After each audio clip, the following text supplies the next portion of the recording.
My name is Cian Thompson. I'm a level 4 filmmaker from Staffordshire University, and I recently directed Midnight Feast. Hi, I'm Matthew Lithgow and I'm the assistant director of Midnight Feast. Our film is about a vampire who has just awoken from eternal slumber and has decided to get vegan food. What is good, my bro? Midnight Feast is my short film. I scripted it, I directed it, I put in all of the effort in pre-production to make sure it was the best project it could possibly be. I networked to get the actors that I needed for my project.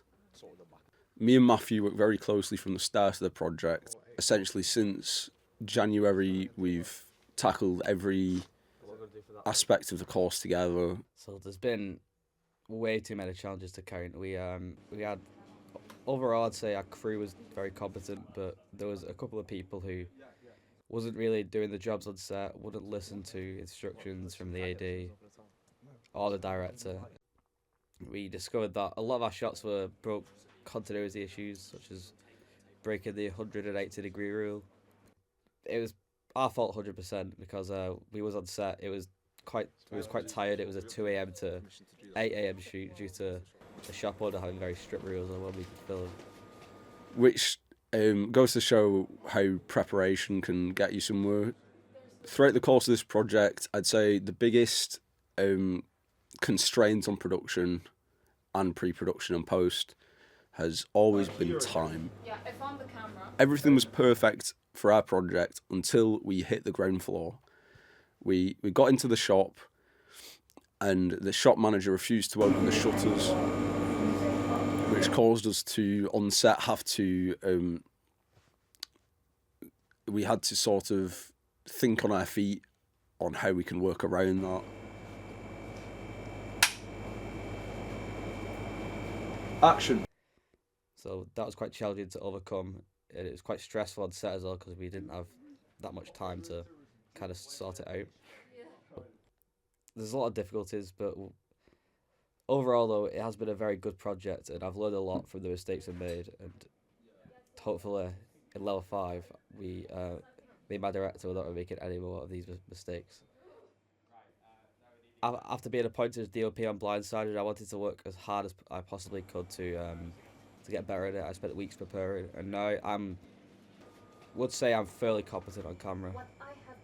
I'd say learning from others was definitely my favourite part of this project. I learned a lot from working with Matthew, that perhaps it's not always the easiest thing in production, particularly the parts of production that I'm interested in going into. It's not always the easiest thing to just stomach everything yourself, to hold yourself to these high standards. You can always ask for help, I've realised. It's always good to ask these people, like, and I know that I'm not confident to do this. Is there any way that you could help me figure out what is the best way to do this? I liked being in charge because it's just kind of fun to boss people around at times. And yeah, it was just, there was lots of difficulties coming with that, like preparing. I did make some very detailed floor plans and shot logs. I worked with my director to do that, but on set it was kind of difficult to use because things changed. But yeah, overall, I'd say I did a decent job as AD. I would say honestly that mine and my director's set was one of the most organised sets that I've been on, probably the most. So I'll take that, but obviously there's still some improvements to make.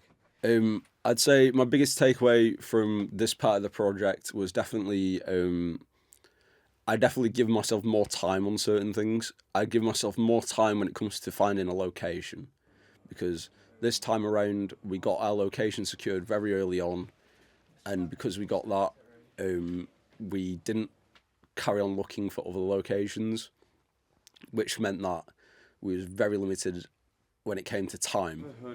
I was very surprised at my ability as a director, working closely with actors and other contributors, working with location people, composers. Other than being quite good on the camera, which I found I do have quite a good skill as an AD, because with some of the technicals, I'm not great on sound and lighting, but I'd like to get better. But I'm good at knowing what I want. So I'm good at really telling people who do know what they're doing with the technicals to really put it into place to make the film the best that it could be. It all came together quite well in the end, and I'm quite happy about that.